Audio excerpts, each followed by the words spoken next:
Avec FeatureCam 2016 R3, nous avons maintenant un tout nouveau type de parcours de façage qui va nous permettre, bien entendu, de minimiser l'usinage à vide, avoir un meilleur contrôle plus facilement et pour de bien meilleures performances au niveau de vos machines-outils.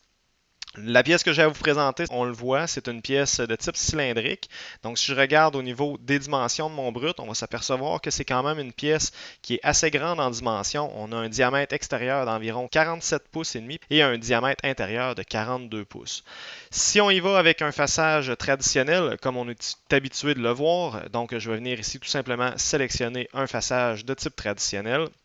Je vais configurer un outil d'environ 2 pouces et demi, puis lui configurer une vitesse de rotation de 6000 RPM et une avance de 100 pouces minute. Si je viens regarder le trajet que ça vient me donner au niveau du façage de type traditionnel, on va voir que la portion extérieure a une très belle découpe selon la forme de notre brut. Par contre, la section centrale, qui est déjà évitée par la forme de mon brut, n'est pas tout à fait bien supportée avec ce type de façage-là. Ce que l'on obtient finalement, c'est quand même beaucoup d'usinage à vide dans la section centrale.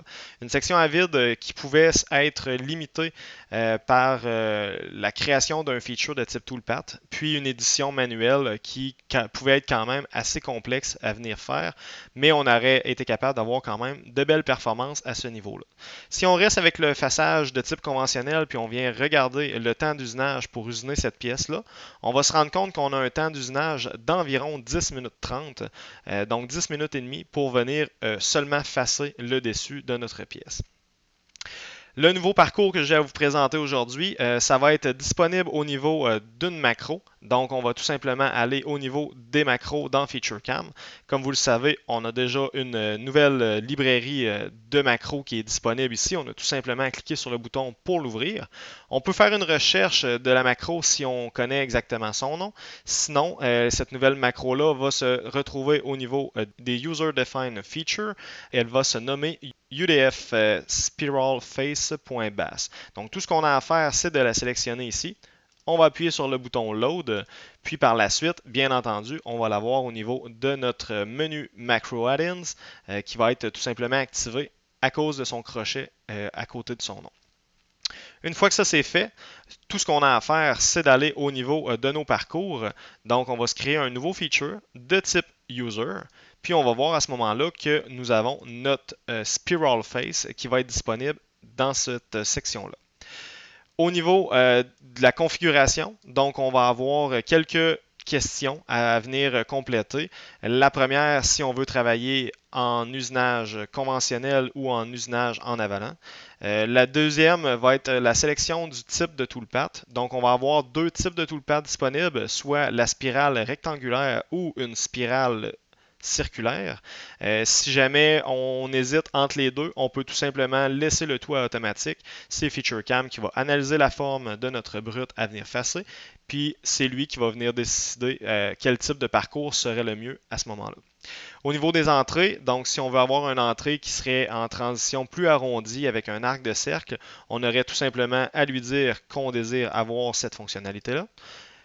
Par la suite, lors de la sortie, donc lors de la fin de l'usinage de notre spirale façage, tout ce qu'on pourrait faire, ce serait de définir qu'on veut avoir un lead-out, puis par la suite, définir sa longueur et l'angle dans laquelle on veut que le lead-out soit effectué.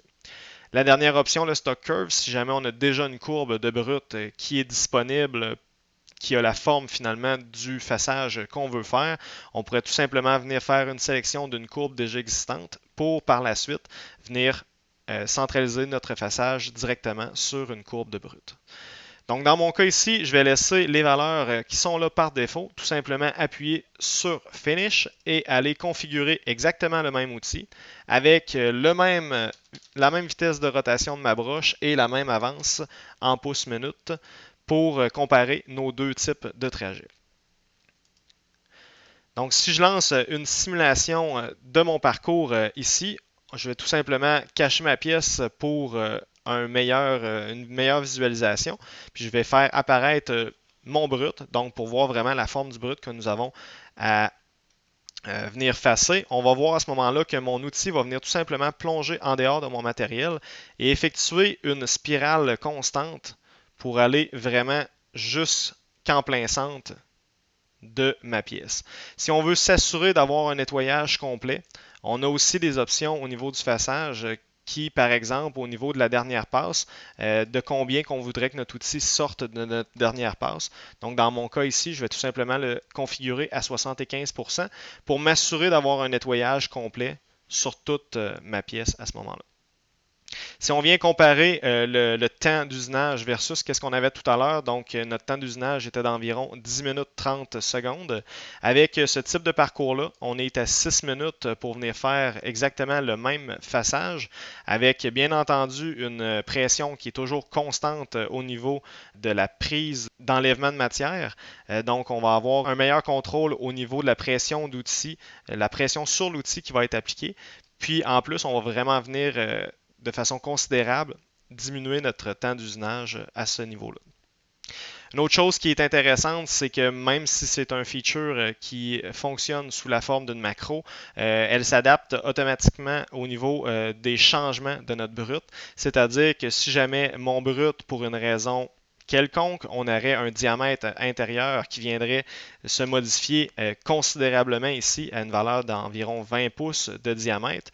J'ai seulement qu'à relancer par la suite la trajectoire, donc ma simulation de ma trajectoire, puis on va voir à ce moment-là que mon trajet va être automatiquement optimisé pour aller vraiment facer toute la dimension de ma pièce de façon automatique. Donc, une fois qu'il est configuré, c'est exactement le même type d'usinage qu'un façage normal. On vient changer les dimensions de notre brut, puis notre parcours vient s'adapter de façon automatique. Ce qui n'est pas déplorable en frais de performance aussi au niveau de notre logiciel. Donc, disponible depuis 2016 R3, une nouvelle fonctionnalité pour le façage de type spirale que je vous invite bien entendu à aller utiliser.